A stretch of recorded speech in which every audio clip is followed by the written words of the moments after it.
bursting with anger. Johnny. Over here, come on. I've been waiting for a hot minute. Dan Porter called from the worn vinyl booth at the back of the bar. Johnny spotted him, the harsh, fluorescent light of the ceiling reflecting off his old partner's damp forehead. He still had his uniform on, his night shift finally done. Hey, guess I need to catch up, he said, walking toward Dan. The bartender Mary smiled, her red hair streaked with defiant grain roots that seemed to match the peeling paint on the wall. Pint of McGinnis? She said, the smile revealing a rotten back tooth that looked almost comically fake in the dim light. Johnny shook his head no. Dan cut in. Mary, why? Why would you try to poison us? And we are in America. A pint, Dan said gruffly, his heavy sarcasm landing flat. Johnny and Mary both looked at him, saying nothing. Still taking those classes? Johnny asked finally, as Mary pushed over a sweating glass of Budweiser. Dan said, taking a sip, his attention already turning toward the small, dusty TV mounted in the corner. An NFL analyzer was speaking in hushed, reverent tones about the new college draft class. The young men fresh onto the fields the big boys played. A sharp grunt escaped Dan. You know, I played football. He took a sip from a short glass, the amber liquid swishing with melting ice as Dan's meaty, reddened hands held the glass. I remember, Johnny said, finally sliding into the booth across from his friend. All the way through college, right? That's right, Dan smiled, the glass raising to his lips, then down to the damp paper coaster. Those were the days, John boy. Those were the days. He took out a cigarette, lighting it with a flick of a cheap silver lighter. A quick reprimand came from behind the bar. It's still illegal whether you're a cop or not, Dan, Mary reminded him, her voice low but firm. He huffed, blowing a cloud of smoke toward the ceiling fan. The good old days, when you could smoke and drink like an American. He emphasized American, directly to the Irish bartender, earning a look of professional ire and a polite, chilling smile. She turned and moved on to the other patrons. How was your shift? Dan asked, taking a sip of his watered-down liquor. He licked his lips, his tongue tasting the sour, boozy relief he craved. Oh, you know, a few speeders, a meth head, the usual. Johnny replied carefully, nothing else, 'cause on the scanner, I thought they told you not to listen to the police scanner. Or drink. It angries up the blood or something, Johnny asked, taking a calm drink of his own beer. A thin shade of angry red crept into the creases around Dan's eyes, hardening his face. They also said that I was too angry to do a job that you gotta be a little angry to perform, Dan almost yelled, the table vibrating slightly. That's not true, Johnny said calmly. Respect and empathy goes a long way, partner. You know that. Yeah, I told you that shit, and I meant it at the time. But those scumbags out there, freak shows, the unfit parents, he smacked the table lightly, a quiet, contained thud, as he pointed out of the dark window. In here, we have heroes, cops, firemen, EMTs. He looked around, seeing the scattered uniforms of those service facets, then pointed outside again. Out there, they're fucking monsters. Man, monsters. His eyes were wide, the people's black voids in the spreading red of his face. Come on now, breathe, Dan. Let's talk about something else, Johnny warned, leaning forward.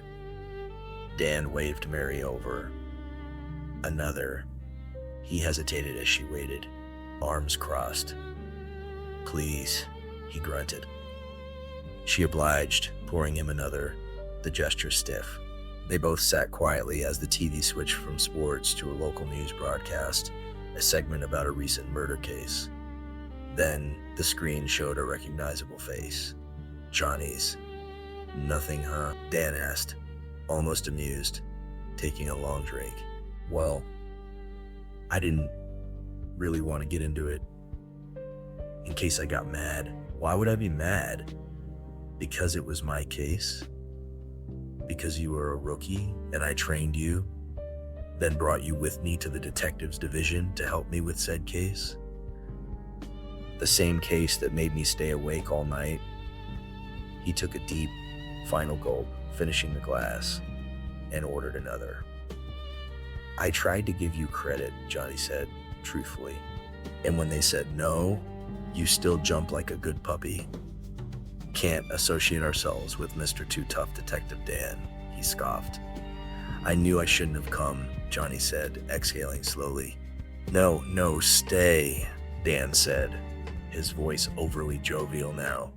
"You were in the beer. Come on now, drink it down. It was a long day," he smiled, pushing the drink toward Johnny as he sat back down. "I'll finish this one, then leave," Johnny promised, taking another drink. "Enjoying your pint?" Dan asked the younger man, using Mary's word with disdain. "Yup," he answered. "You should." In fact, he stood suddenly and began to announce, signaling the barman to turn the TV volume up as they replayed the interview. "Hey, attention everyone! We have a genuine hero. The Green Tracks killer is off the street because of one person only. Detective Johnny P. Friendly right here," he shouted, forcing a confused and hesitant round of applause from the scattered patrons.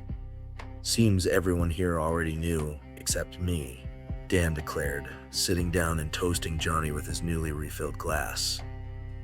Mary, her face expressionless, slid his next drink his way. "Thanks," Johnny said, trying not to squirm under the collective gaze.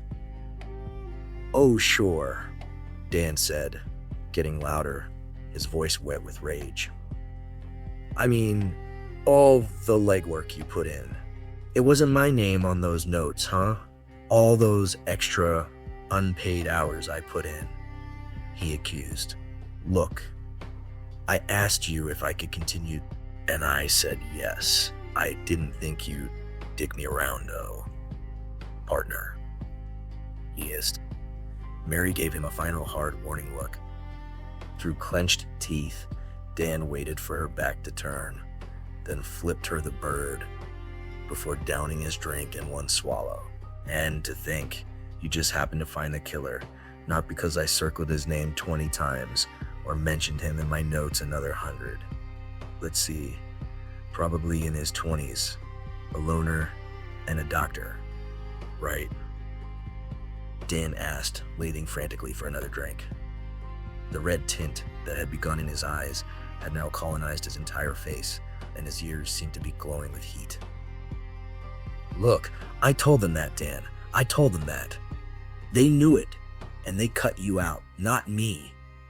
Oh, I didn't say you had anything to do with the situation, but you could have said something." He leaned over, grabbing the TV remote, downing his drink, and turning the interview up so the sound blasted through the small bar. "Why not, right there? Why not Detective Dan, my friend and partner, is the one that gathered all the info." He pointed to a low in the televised conversation, something about what Johnny's future might hold. "Look, I was just following orders," an enraged Dan screamed. "And I rough up someone and I get taken off the force. The guy was a jerk, an asshole with a camera." Dan continued, pacing now, cornered by his own madness. "Come on, Dan, breathe. Or something," Johnny said in a low voice, knowing the words were useless. "Or what? You'll arrest me, you sniveling little..." Then the pulsing vein in his forehead gave way. A subtle, quiet pop, like a damp cork pulled from a bottle, was instantly drowned out by his own final sputtering word. His face, a mask of molten rage moments before, suddenly went utterly slack and pale.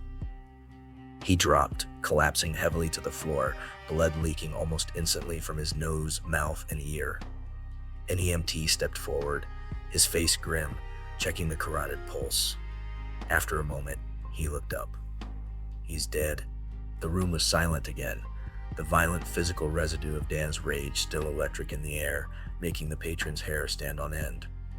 When the bar finally cleared, the tension lingered until Dan's lifeless body was removed. Days later, Johnny stood over the body in the morgue, the air cold and sterile. The coroner's report cited a cerebral hemorrhage, a blown blood vessel, but Johnny barely heard the technical jargon. He looked down at his old partner, whose face was still set in a death mask of contorted hot anger. "I guess we all have a limit," he whispered. It hadn't been an artery or a heart attack.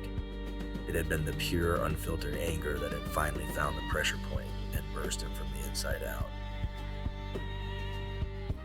The end.